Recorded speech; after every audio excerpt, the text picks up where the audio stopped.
managing cash flow day to day and month to month is not terribly difficult when you have a consistent job and you're living in the same place. But for those of you that are graduating medical school this year and transitioning to intern year, transitions are very, very difficult to be able to manage because you don't just have consistent expenses, you have variable expenses that are new, and you have one-time expenses that can be very expensive. Add to the fact that you're not earning an income during this time. So what I wanted to talk about the ways to most effectively manage your cash flow from match day until you get your first paycheck this coming summer. So the first thing you need to do is to identify the expenses related to this transition that are unique, that will be either new and consistent because maybe you're moving to a higher cost of living area, or are one-time expenses.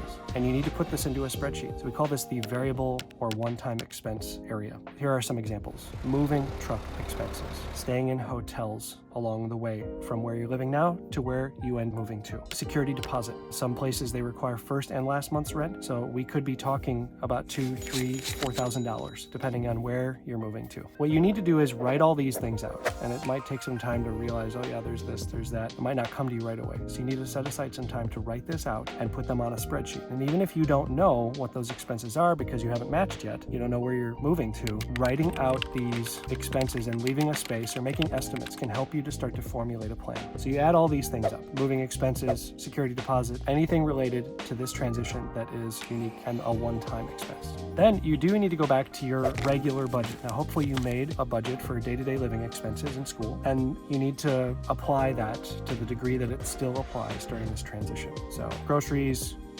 gas, eating out, subscriptions, things that you pay for regularly and will continue to pay for during this transition as well as on into intern year. And you want to total that up. Now, I've heard from many people that as things progress and you have graduation and there's lots of activities and perhaps some travel in addition to the actual move, you might end up spending more eating out. You want to be realistic with what to expect. You do want to be cognizant of limitations on what you have in terms of savings, but some of these things are not going to be avoidable. So you want to write them out and give yourself a realistic transition budget. So you want to total those fixed expenses that are going to happen in March, April, May, June, July, etc., as well as the one-time and variable expenses associated with this transition. And you're going to come up with a big number. It could be, could very well be scary because you may not be able to might not have like cash just sitting there, savings that you can just pay for stuff. That's the case for many graduating students, and that's not a pleasant experience. But I implore you to still go through this process because you need to know how bad it's going to get, how bad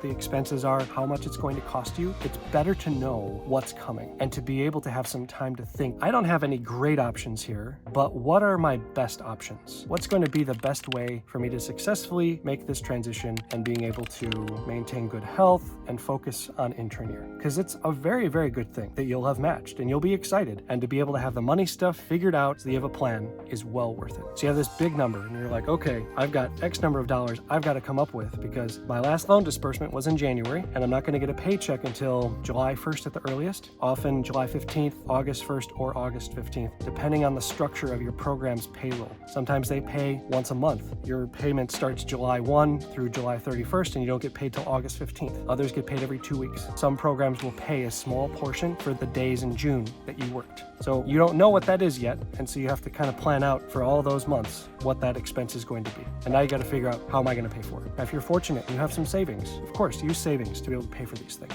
But if you don't have savings, then you need to look at financing options or debt. Now, the first thing that comes to mind is that if you have a loan or if you have a credit score that is 700 or higher, that can really, really help because you will likely be eligible for some 0% introductory interest rates on credit cards. Chase Freedom, for example. If you have a credit score that's up in that range, you often can get a 12-month introductory rate of 0%. And this is a great way to be able to use funds and not pay any interest. And it just depends on what amount of credit they give you access to. Could be $3,000, $4,000, $5,000. You can put expenses that can be put on a credit card on this credit card and not pay any interest. Now, there's a caveat. You have to make sure that you have a payoff plan because 12 months later, that interest rate is going to skyrocket 18, 20, 25%. And you want to make sure that you have some sort of payoff plan because July, August, it's going to be kind of chaotic. But come September, you should be able to be in some sort of a rhythm where you can figure out, I can dedicate X number of dollars to pay off that credit card. Think of it in terms of payments. September, October,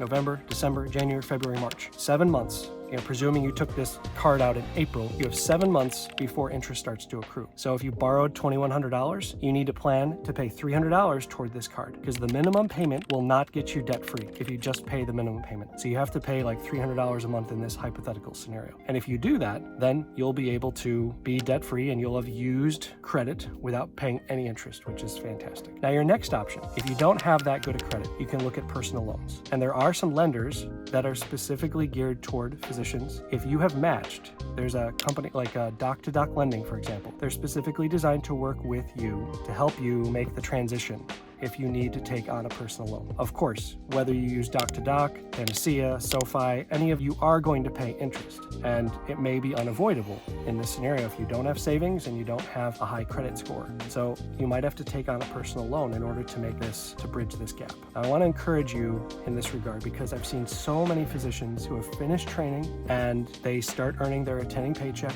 and they are able to pay off those personal loans and those credit cards that they took out years ago. And right now it probably feels like, oh, what am I doing? Or maybe it feels irresponsible. You're just trying to survive. You're just trying to get from point A to point B so that you can focus on intern year and you can maintain as good a health as possible. And if that means taking on debt in order to make it work, then you have to do that. And I've seen many, many scenarios where eventually it does get paid off. I know that it must not feel easy to just say, oh yeah, I'm going to take on $15,000 in debt. I'm sure that's very stressful, but it will be okay. That being said, now you know what your options are. If you have savings, great. If you have a high credit score, 0% interest credit card. If you don't, you can take out a personal loan to be able to bridge this gap. And then okay, this hypothetical number, it will become real after you match, and hey, this is what it's going to cost me to make this transition, and these are my borrowing or savings options. And so use whatever best option is available to you, and then you'll be able to focus on this really great thing because you've matched. It's awesome, and you're going to be learning a lot of the things that you really want to learn. And so having dealt with the financial decisions, you can put it to rest, put it into action when you can, and then you'll get to intern year. And in time,